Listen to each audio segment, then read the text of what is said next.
Welcome to another edition of Expanding Mind. I'm your host, Erik Davis, continuing our conversations about the cultures of consciousness. Sometimes I like to think that that everyone in the counterculture, or who have sort of passed through the counterculture, identified with those ideas and practices, has their own particular beat grandfather. If you recall, we could say there were four main beats, although there's many others that we could invoke, and perhaps they also have grandchildren of their own. But thinking of William Burroughs, Jack Kerouac, Allen Ginsberg, and in my pantheon, Gary Snyder, as being the sort of four main characters. And it's actually kind of a fun game to play which of the countercultural character you're thinking of, whether it's yourself, your pals, or other artists, musicians, avant-gardists, and spiritual seekers that may attract you, which of these they have the most affinity for. I've gone through the list myself, and while I'd have to say that I share much of Allen Ginsberg's erotic, visionary exuberance and Kerouac's sort of darker, more jazz-inflected, spontaneous grind, and even Gary Snyder's wonderful West Coast wilderness zen, that I myself am a grandchild of Dr. Bill and his obsession with magic, social forces, control societies, and other creepy things. It's not necessarily the best one to have, or certainly not the most fun one to have. But luckily, I stay away from the hard drugs, so I escaped that dastardly fate. But today's guest is very much a grandchild of Snyder. Today, we're going to be talking to Andrew Schelling, who's a poet and wilderness writer, who teaches poetry and writing at Naropa Institute in Colorado, but has spent a good deal of time out here in California after moving out from the East Coast. And he knows he's translated poems in Sanskrit and Arapaho, but he's talking to us today because of his wonderful new book, Tracks Along the Left Coast, Jaime De Angulo and Pacific Coast Culture. And it's a little hard for me to be objective about this book because it's so in my own pocket of interests. As someone who's spent more time over the last 10, 15 years reading about California than reading about anything else, he not only tells the tale of one of the more fascinating proto-beat characters. Jaime De Angulo, you could see, is almost sort of a grandfather of Gary Snyder. So it takes the stream farther upstream, as it were. But the book is full of fascinating characters that I've known about in other contexts: Robert Duncan, Henry Miller, Arthur Kroeber, Ishi, all of these figures that you begin to identify and interrelate are drawn together through the story of this amazing Jaime De Angulo, outsider, anthropologist, linguist of Native American languages, bohemian, sort of proto-shaman in his own right, poet, and one of the early pioneers of the bohemian scene in Big Sur. So it's a wonderfully written book. It's not a conventional biography where you start at the beginning and you end at the end. Instead, we see different angles of De Angelo's life, and there's sort of these marvelous kind of returns to different passages or quotations that are particularly insightful, and we return to them and see different angles of the story. And there's these wonderful, not even digressions, but movements into considerations of California Indians, of the particularities of their language, of West Coast poetics, of the sort of bohemian tradition of wilderness living. And so it's just a remarkable book about California, and really one of the favorite books I've read this year for sure. So with no further ado, as they say, Andrew, thanks for joining us on Expanding Mind. Thank you, Erik. Glad to be here. Well, I just gave a little bit of a thumbnail sketch there of the subject of Tracks Along the Left Coast, and though of course it takes a whole book to tell the tale, I thought I'd give you the opportunity to maybe flesh out a little bit more of where this guy was coming for, what he found in California, and what makes him worthy of study, but also what has made him so invisible. I mean, to my mind, he seems like one of the more interesting characters of the era, and though I had known about him before, there really is not too much about the guy beyond a certain little pocket of cultural history. So I'd just love to have you give us a portrait of Jaime De Angulo. Sure. Let me begin with your terrific sense of the beat poets and their grandfathers and their grandchildren, and your invitation to everybody listening that we might all be grandchildren of one or another of these people. It struck me that if you look particularly at those East Coast beats, you mentioned Jack Kerouac, Allen Ginsberg. You could add to that Gregory Corso. Those guys, for a lot of their inspiration, and especially bohemian inspiration, had to look to Europe. You know, the sort of grand visions that Ginsberg had of William Blake, and for Kerouac, it would be people like Rimbaud, Baudelaire. For Corso, very much his Italian ancestry, and the sort of surrealist and avant-garde poets of the 20th century lingering around Paris and, you know, carousing across Europe.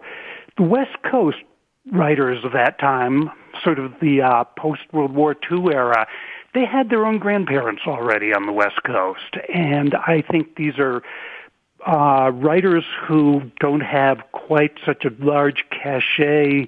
You know, they're more like secret influences or specialized taste. I think of Robinson Jeffers.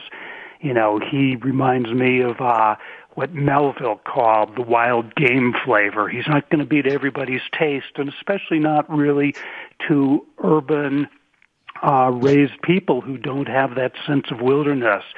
The most invisible one, you're right, Jaime De Angulo, influential enormously on Snyder, but also crossed paths, importantly, with Allen Ginsberg. Not literally, but it was Ginsberg who got De Angulo's first book published.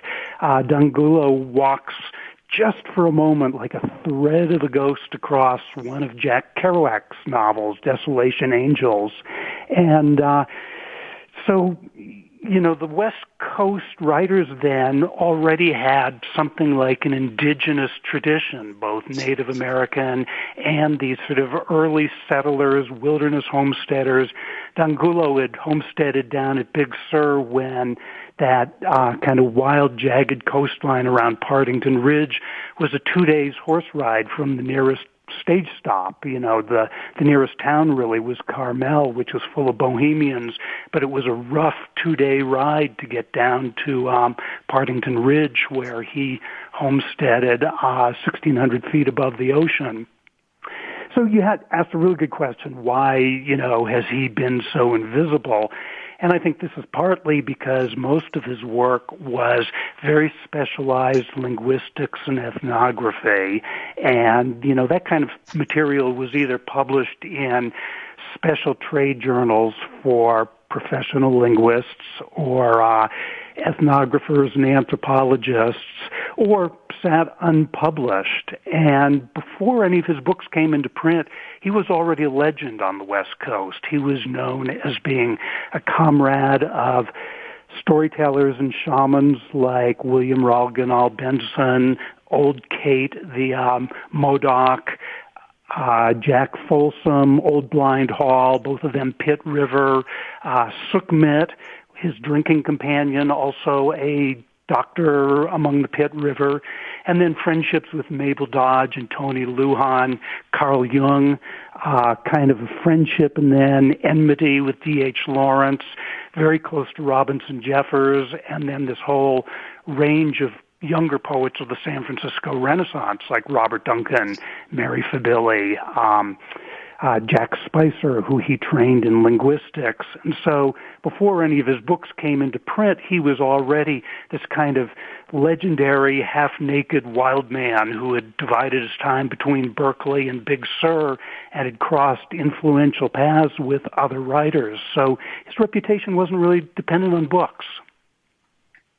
Yeah, that makes sense. It also seems that his reputation was very much bound up in place. You know, you're talking about the importance of wilderness to this sort of tradition of California poetics, and along with that is a sense that sort of specific places are part of the meaning of a figure, or part of the way of the context within which they operate. And D'Angulo, forgive my poor pronunciation earlier, was very much associated with this wild Big Sur area, and as people know, even from recent news, with the bridge collapses and the closed off coast that we had just over this last year plus, that it's a very rugged environment. And even in the early 20th century, when much of the rest of California was sort of relatively accessible, that it remained a very wild and challenging place. So it seems that part of what makes him an interesting, intriguing person is that he had a very strong sense of that particular land. And I was wondering if you could maybe talk a little bit about how he first came to that wild, severe, beautiful Big Sur coast, and how he made this deeper connection with that land. Sure, he had grown up in an aristocratic Spanish family in Paris in the 16th arrondissement, and that was in those days one of the wealthier neighborhoods. His family seems to have been sort of remote, very pious, and quite eccentric, and they put him in a Jesuit boarding school, which he loathed. And he really seems to have held on to his whole lifetime this sort of mistrust, loathing, and deep sense of hypocrisy of the Catholicism he was brought up in. So when he turned 18 and could free himself, he came to America and decided he'd become a cowboy. And he came out to Colorado in 1905, and that was really his first contact both with wilderness and with Native Americans. He seems to have connected very early on with the coyote as the most mysterious and interesting of the wild animals that were around. But in 1905, Colorado had grizzly bear, timber wolf, wolverine, lynx, as well as coyote and fox.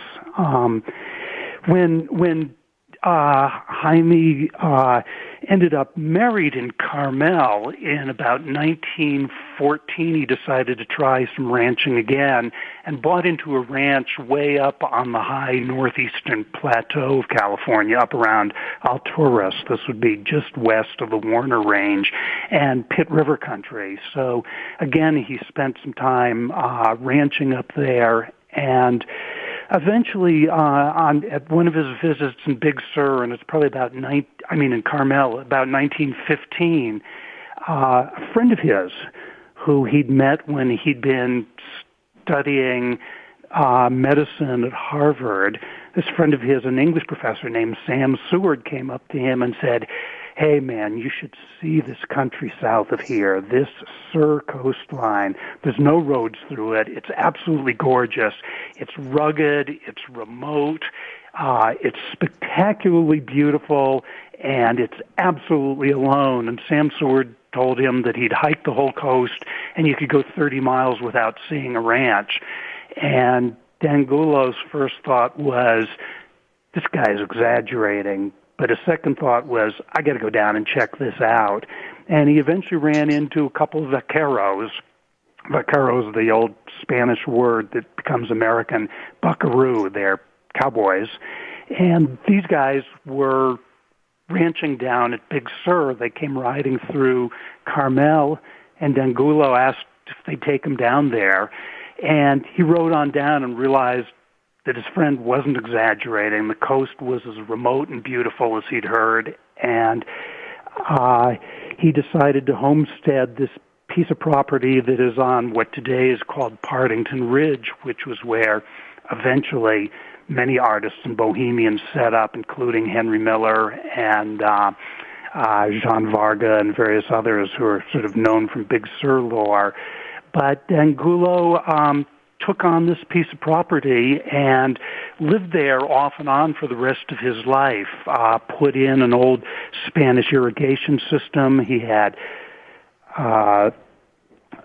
citrus trees, olive trees, herbs and vegetables he grew, and eventually, once the coast highway had been put down, was able to bring in cement and windows and wood-burning stoves and things and build himself a proper house down there in 1933. You know, it's interesting how there's this thread of, let's call it self-reliance, to evoke an old American ideal and going back to Thoreau and carrying forward today in a lot of different ways, some more conservative, some more progressive, but it's a central American ideal. And when I read about Jaime's, property in Big Sur and then how much time he spent there and all the work he put into it, and then also just sort of the way that eventually, faded away. And it was clearly something he was doing not to build an empire, but something he needed to do for himself. And I'm thinking of similar gestures and aspects of in Robinson Jeffers, for example, in a very different way, but still building his own amazing, strange stone tower in Carmel, or later with Gary Snyder, in the sense you get of reading his poetry, which very much comes out of this current of a sort of pride and satisfaction in material life and skill and being able to do things and being able to grow your food, to build your huts, to not rely on industrial civilization to do that. And I get this very strongly with him. And I'd like to hear you talk a little bit. I know you're also, a Thoreau influenced character. Just a little bit about that quality of self-reliance and the different facets it has. It's not just independence. It's not just know-how. There's something deeper that's going on in this thread of being able to subsist on one's own efforts to a large degree in some of these rough and wild places. Yeah, you're absolutely right there. I think, rather than there being a single answer, I think there's like a mosaic of influences. One, of course, being that terrific experiment of Thoreau, where he simply said, I went to the woods to live so that when it came time to die, I wouldn't discover I hadn't figured out how to live. And part of that how to live is, can you do it self-reliant on your own with minimal store-bought goods? And that's definitely what Angulo went down to Big Sur for. He also claims that when he first saw that coastline, he said, this is the perfect place for a freedom-loving anarchist like me. And he wasn't just using the word anarchist in a sort of loose street sense. He had been part of anarchist circles when he was in medical school in Baltimore, and his first studies and publications were serious accounts of anarchism. I think he felt, that part of this was like the old Taoist sense, avoid the authorities, stay away from the police state and figure out how to live without reliance on that complicated mix of civilization, surveillance, police state, rules and regulations. So what better to do it than if you can find a place remote where you can homestead? That kind of space isn't really open to us much anymore, but people get it from simply going into the wilderness, and I think Angulo is a good model of that. You pointed to Gary Snyder. I think also other poets of that generation, Lew Welch very much one, who continuously looked for a remote area where he could write, or Kenneth Rexroth, all those years living in San Francisco, but most of his writing done camping in the Sierra Nevadas or staying at a little cabin that he had found somewhere on the flanks of Mount Tamalpais. So, I would say the mix of self-reliance, an anarchist tendency to stay away from the authorities who are going to impose socially determined rules and regulations on you. And then De Angulo brings a different thing in the mix too, which is that the old spirit powers tend to shy away from too much human activity, and that if you want that kind of relationship, that kind of feel for the deep presences in the natural world, you need to go somewhere relatively remote to do that and spend a lot of time listening and cultivating the powers there. Well, this, of course, brings up De Angulo's whole relationship with Native Americans, and particularly Native Americans in California, and even particularly within that, his fascination with some tribal groups that from an outside perspective based on technology, social development, existence of musical instruments, of social hierarchy, of priestcraft, on all those sort of measures of what we might call civilization, that some of the groups that he spent time with and the individuals he got to know were part of tribes that, in a term that you willingly use that I would like to ask you about, are more primitive. That's, of course, because that term has a pejorative sense. People try to dance around it, but it's also an important one to signify the lack of many of those external markers of civilization, but the corresponding, at least in De Angulo's experience, wealth of linguistic and poetic richness.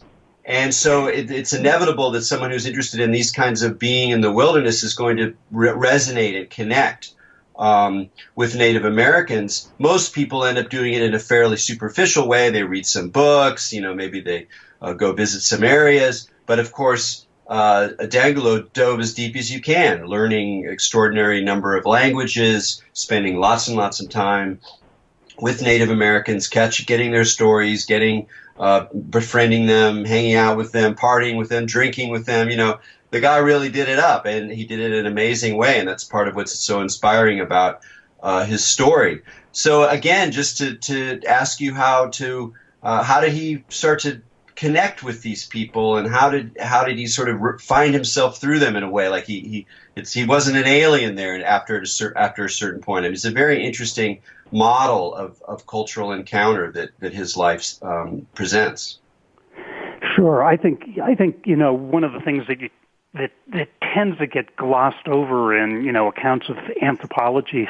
Most people who went into anthropology loved the people they worked with. They made friendships. It wasn't like going out and working with something as abstract as a tribe or a culture. What they did is they went and they met people, and De Angulo had this sort of love for hanging out with people, and he made a connection with a great many of the Pit Rivers and Pomo people because in those days there was an enormous amount of prejudice, as there still is. But he impressed people because he was willing to sit down and eat food with them, share a blanket with them to stay warm, drink a bottle of whiskey together. But I think the really crucial thing you're pointing to was his linguistics work and his recognition that people who have, say, never come up with the concept of the wheel or the internal combustion engine or, a stratified government or banking system, people have done just fine with language and with stories and with poems and songs.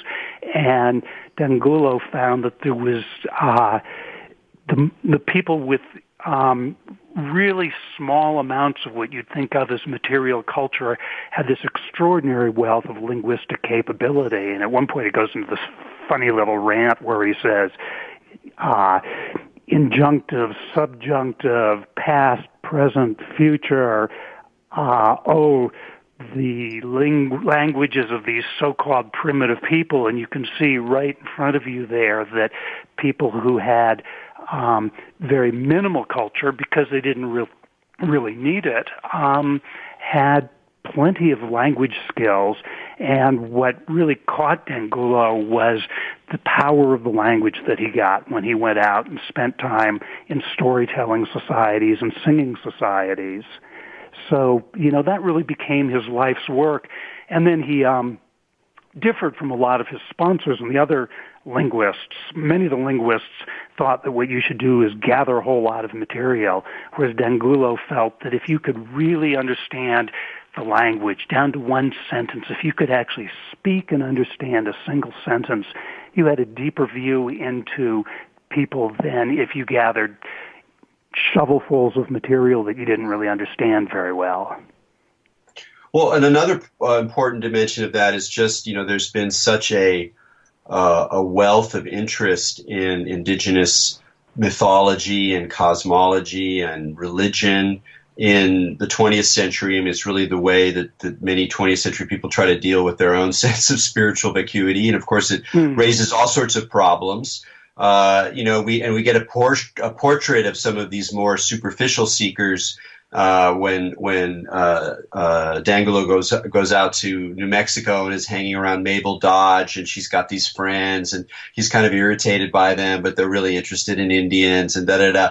And you get the sense of there's such an enormous there's a lot of reasons to be drawn to these other stories, these other ways of being in the land. But he was very insistent that you can't get to the mythology and the cosmology, the sort of the religious juice, without understanding not only something about the language, but also very much how people actually lived, how they lived in their material lives, how they lived exactly the material in place.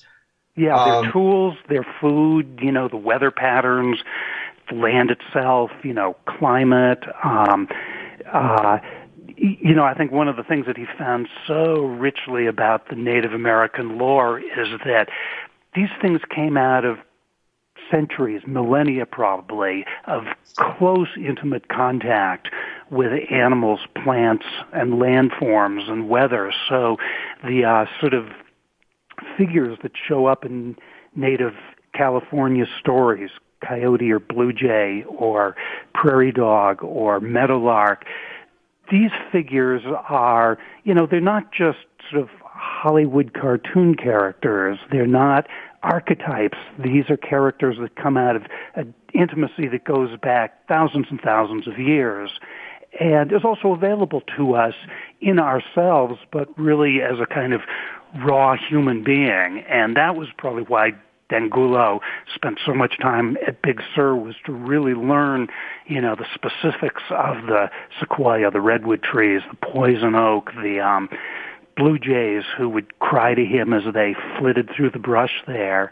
In fact, I was just down in Carmel and Big Sur, and a couple people told me of D'Angulo riding his horse around down there chewing on sprigs of poison oak, and I thought, that's how you really get to know your plant life. You chew on the plant that nobody else dares touch.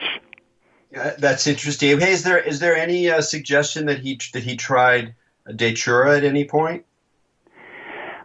He was so interested in the origins of religion and mythology, and in a way, you could say that his deep personal quest was what is like the most irreducible religion? What is it, or spiritual life? What is it when you stand out there as a naked human being in a landscape with the powers breathing about you, without any priesthood, any preconception?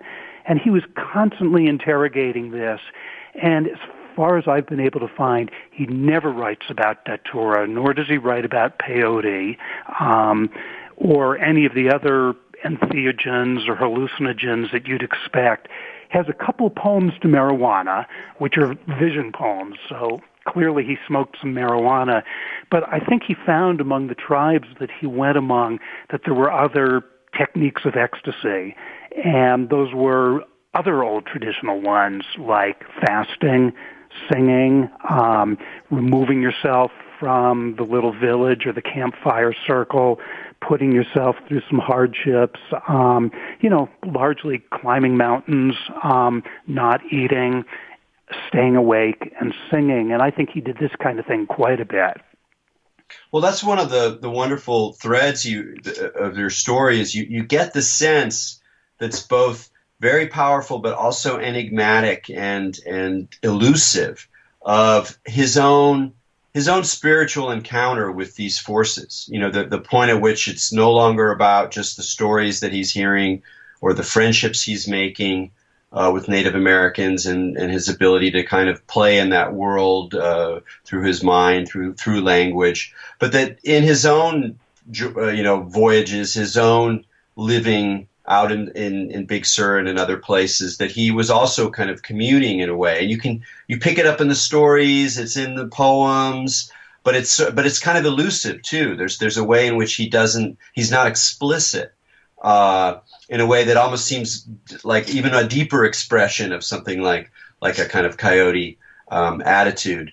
And I guess that the place you see that the most is in his discussion of Coyote, his the way in which Coyote figures in his writings, of this playfulness that's also chaotic, that's also a world maker, a doctor, a kind of shaman. So I'd love to hear a little more of like how you feel that he was, like how far he got to living in an animist world, a world where these beings were reignited, that they were no longer required the mediation of an anthropological text or a set of ethnographic techniques in order to be able to encounter. Well, I think you're right about his elusiveness. I think the best clues to his own search would be his writings, of course. But it's clear that he also went through a painful and powerful medicine study. In 1933, shortly after he'd built a house for himself down at Big Sur, he was down there with his wife, his son, and his daughter, and he adored his little boy. And there was a terrible car accident in which a car that he and his son were riding in went over the rim of Torrey Canyon and fell 160 feet down into the creek bed. The boy, Jaime's son, Alvaro, was killed, and Jaime was pinned for about 12 hours in the car. When he was finally pulled out, he had a broken shoulder, a broken pelvis, broken ribs, and he spent time in a hospital and then eventually went back down to Big Sur from Monterey and spent about the next decade living largely by himself or with some ranch hands down at Big Sur. And this is a very dark time for him. He stopped doing any kind of professional work. He was devastated by the death of his son. He became addicted to painkillers and to alcohol, recovering from the physical pain and the emotional pain. And this is the time where the stories about him begin to get very wild and really present, the most enigmatic character and a kind of, cycle of tales that in some ways resemble Coyote, but it's a dark Coyote.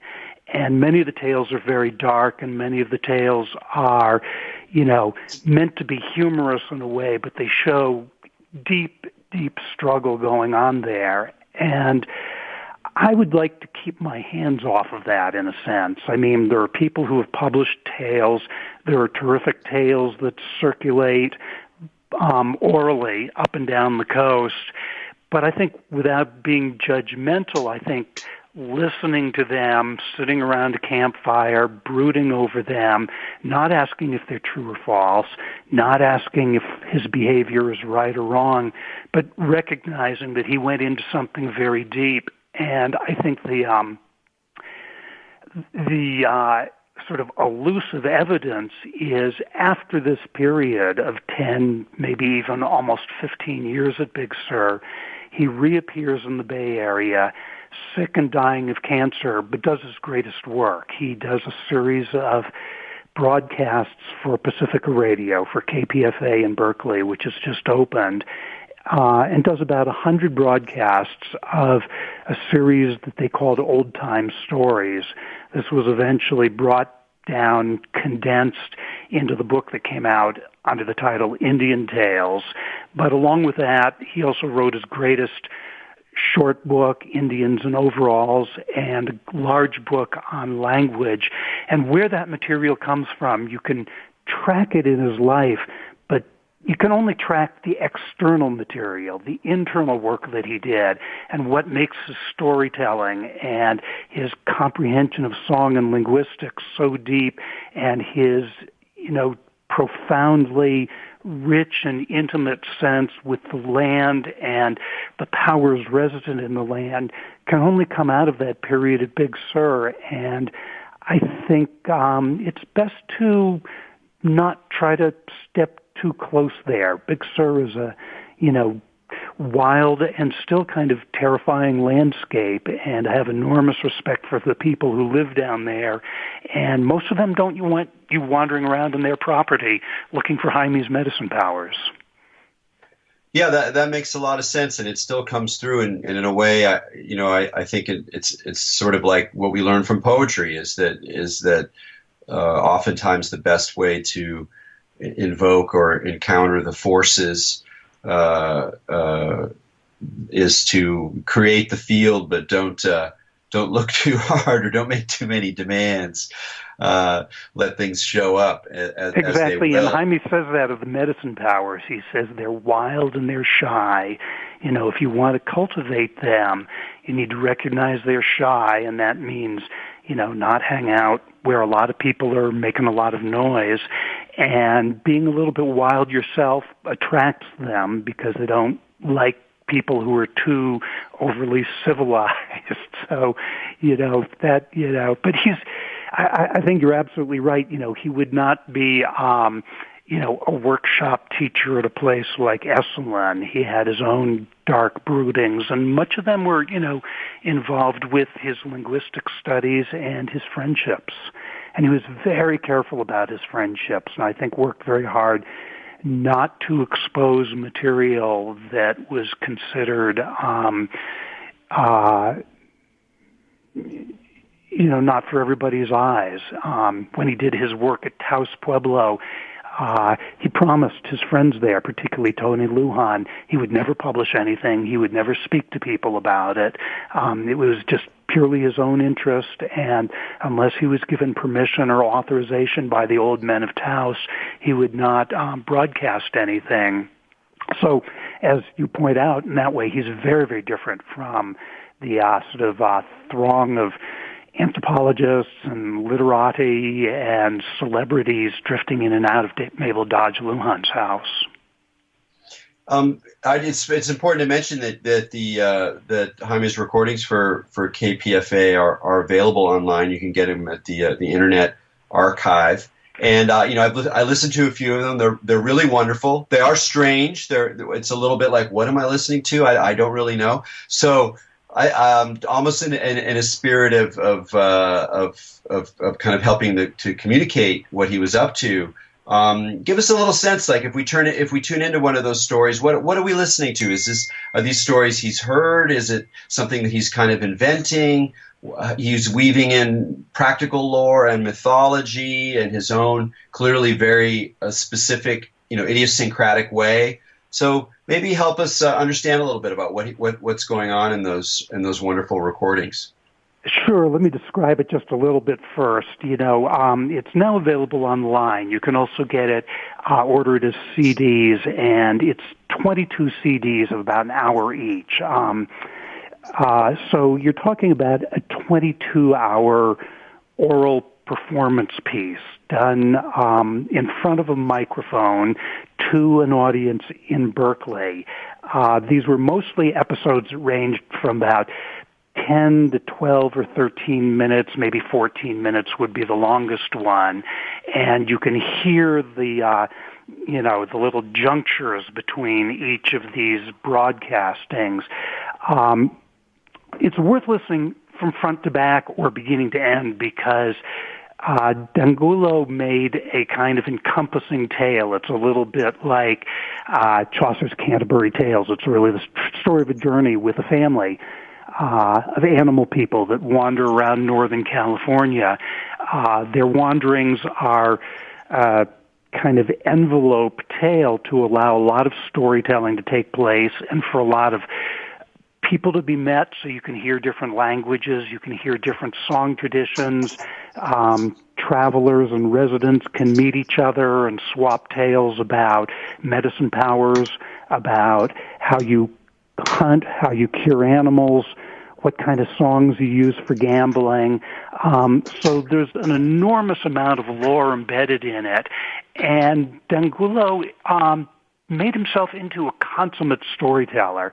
And, the question of how much of this is accurate and authentic, he was an anthropologist. He was working very specifically with detailed notes that he had taken, field notes of languages and stories, and he had his own methodology for transcribing songs, and he sings about 100 songs on these tapes. At the same time, he's making it up in the sense that poets and authors have always made things up, and I see this as a artwork that's sort of on the scale of Walt Whitman's Leaves of Grass or Ezra Pound's Cantos or Gary Snyder's Mountains and Rivers Without End, with the major difference being that this is an oral performance and not a written book. And I think you really need to listen to it orally and maybe listen to it many times to begin to get a feel for how the whole thing is woven together. There's a great many languages spoken that no longer have speakers. For instance, the whisper language of Shasta, and a great many songs that D'Angulo sings that he collected in the 1920s that probably you'll never get a chance to hear anywhere else. Pomo songs and Kerok songs and Yurok songs and Paiute songs and Modoc songs, Pomo songs, and, sort of a terrific gathering of material, but very much put into a fictional structure that D'Angulo is devising, and his characters tend to be based on people close to home. His wife, his dead son, his daughter, close friends like William Rolganal Benson, a Pitt River Indian he knew named Tsimu, a Eastern Miwok he knew named Kileli or Kileli Joe. And it's an opportunity for D'Angulo to really pull all this material together and to hear these voices speaking and to give life to the voices. I'm curious. You've taken the time and trouble to learn Sanskrit and to learn something of Arapaho. I'd like to hear just from your own experience of the ways in which the hard work of learning a language opens up possibilities, not just in terms of translation of bringing some meaning from that's embedded in another language into English, but also just as a way to encounter or become even part of the tradition that you're also translating, and which seems to be part of what he was able to do with this great work, was to not just report or capture, but to some extent continue through his own, even though he wasn't indigenous and, came from a wealthy family and whatever. I mean, all these different things, but there, you don't want to get into too much about authentic, what's inauthentic. It's complicated, but there was some way in which he was able to carry forward something. And I'm curious whether you've wrestled or experienced some of this in your own work with translation. Sure. There's a phrase that I use in my book a couple of times because it strikes me more and more as how helpful it is as a metaphor, but that a language is really a user's guide to a specific bioregion. That embedded in the language is not only vocabulary that's been refined over a long period of time. The vocabulary is very clear, and the sort of mythic one that gets passed around is Eskimo words for snow, but you could say the same of Spanish words for horseback gear, or you could say the same thing about, any peoples that lives along coastline for understanding weather patterns and, what happens with tides. So, any particular language really develops in a specific bioregion and becomes, that phrase, a user's guide in a sense. This was why I began to study the Arapaho language. It's the sort of was the most prevalent pre-contact indigenous language to the foothills, Great Plains interface where I live now. And I went into it to thinking that I'd like to get a deeper sense of the bioregion through a language that had spent a great deal more time. I mean, one of the amusing things is to see what happens when a contact language comes into new territory. So the West is full of all sorts of, inaccurate, amusing, almost mythic namings. We have in Colorado an antelope that's not really an antelope, it's closer to a goat. The horned toad is not a toad at all. The prairie dog is not a dog. Some of the original names for coyote was prairie wolf, and it's not a wolf. Meadow dog, and it's not exactly meadow or dog. So, to see what you can of a bioregion through the language that's there. And then deeper than that, I think you start to get into the real mysteries of syntax and grammar and modes of expression.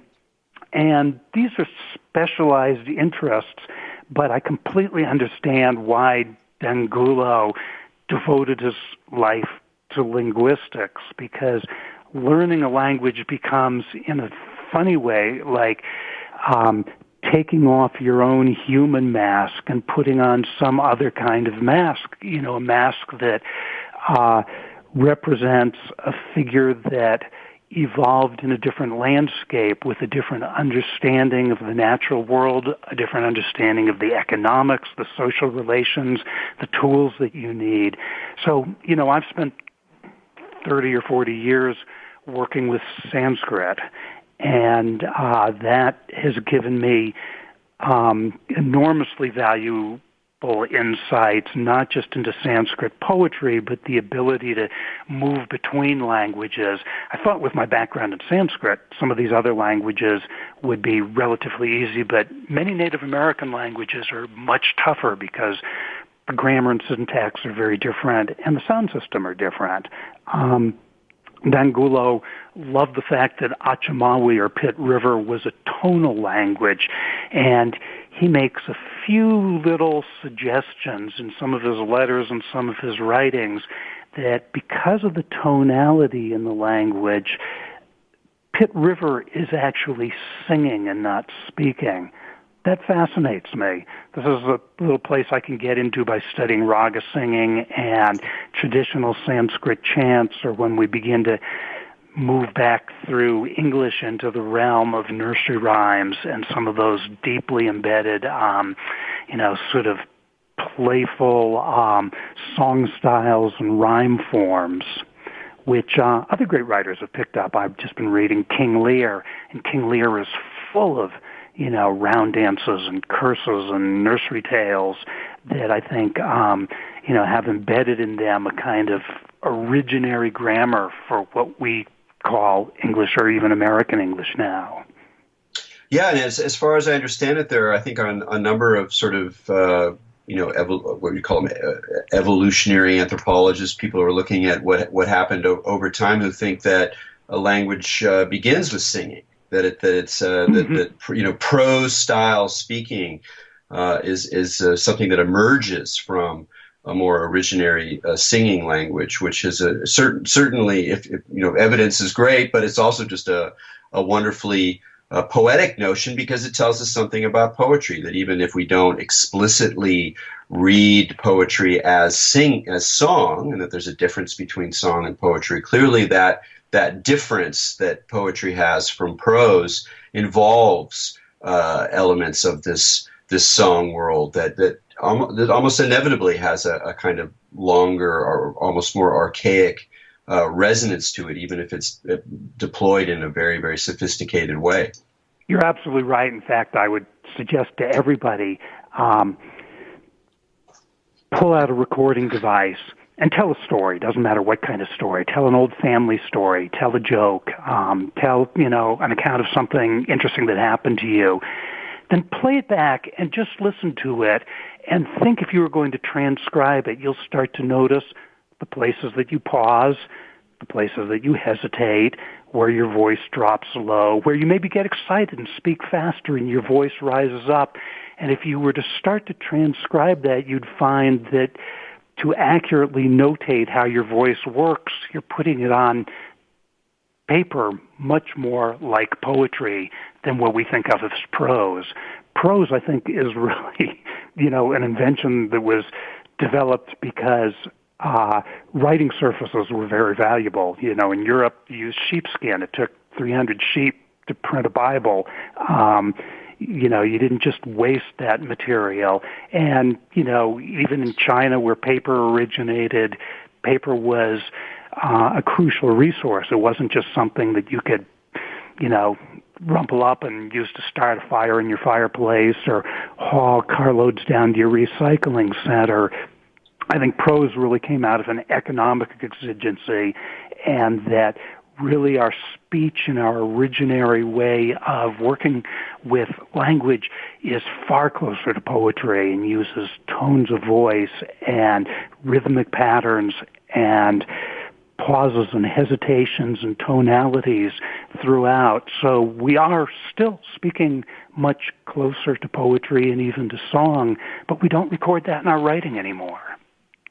Oh, that's a really fascinating thing. I will definitely be thinking about it. As someone who gives a lot of talks as well as writing, I'm aware of the ways in which there's a kind of secret sharing in some ways between forms of performance that have more emphasis on cadence and the sort of sonic performance, and how they kind of bleed in and out of writing, and how that poetry secretly enlivens prose, and your prose is very much like that. It does not read as if you are trying to sound poetic and beautiful and filigreed, but it's actually animated very deeply by a poetic sensibility, and so you get this marvelous crossbreed. Again, to talk about Snyder, I think his essays also have this. They're full of very powerful concepts and great arguments based in a lot of knowledge, but the actual language is enlivened in a subtle but very noticeable way with a kind of poetics. We have just a few. Speaking of this, actually, we just have a few minutes left, and I did want to ask you one thing. One of the reasons that De Angulo's is an important story is not just for his own fascinating tale, but again the way in which he influenced people who came afterward. And we've already talked about Snyder, we've talked about Lou Welch, you could talk about Philip Whalen, we could talk about a whole Dale Pendle, who we've had on the show, and I know is a friend of yours as well. People who have a relationship with wilderness, with Native American lore, with the West Coast, with Taoism and Zen, and we haven't really talked too much about that. But what I'm curious for you, you're teaching at Naropa, you've been embedded in poetry since at least the 70s. What's happening with that current? Is there a young fresh turn? Is it something that is trying to fight off the monster of hyper technology like everything else? Where do you see that particular current, that West Coast poetics with its relationship to wilderness and the primitive and altered states and Zen and Native Americans? Where do you see that going now? Well, it's not going to go away. I mean, you're right. Everything's fighting off the surge of fascination with these new technologies. But for some reason in Naropa, at the Jack Kerouac School, fantastic writers just keep showing up and doing really terrific work. I also am quite close to a lot of the writers in the Bay Area and, other stretches of California. And, there's always, This is a human possibility, the writing, the singing, the poetry, and I think there are always going to be people who resonate deeply with that. And, I think the big shifts in technology, the big shifts in economics, there's always going to be a couple of people who step to the side and watch it all go by, just as Jaime De Angulo did. He could have stayed in Paris as a young man. He could have lived a very urbane life. He could have become even a writer if he'd wanted to, or a dancer or something in the streets of Paris, and enjoyed the wealth of his family before his eccentric father squandered it. But something drove him somewhere else, and I think that's a deep human impulse. It's not there for everybody. He has one letter in which he writes to his sister about homesteading at Big Sur, and none of his friends can understand this need he has to touch down to, the most raw reality, to actually get his hands into the dirt and to build campfires and to live without store-bought goods. But that's an impulse that's always going to be there, and we have sort of a great lineage of teachers, as you mentioned, Thoreau. We've got Jaime De Angulo. We've got Robinson Jeffers. We've got Gary Snyder and Lou Welch. And we've got younger people, Dale Pendell, you mentioned. So, I think this continues. And some of this becomes when, the non-digitized world becomes overwhelming. I've been in touch with Dale Pendell a lot, and he has, this is public knowledge, so I don't think I'm compromising him in any ways, but he had a liver transplant several years ago, and cancer has returned now in his spine, and he's really meditating on what it means to have bones or not to have bones, or to have compromised bones. And he's been pulling a lot of old Shasta and Paiute and Kerouac stories out of Jaime De Angulo that have to do with living people have bones, but the dead don't have bones, and the people in the land of the dead do not like to be around people who have bones. So Dale is working very intensely in his own personal quest as he deals with radiation therapy and various things to overcome this bone cancer. What's the old wisdom about, the skeletal system? And so he's right there on the edge of what I assume is modern-day technology, radiation therapy, and the old lore that helps keep him stable and sane and give him a context in which to work with his own skeleton.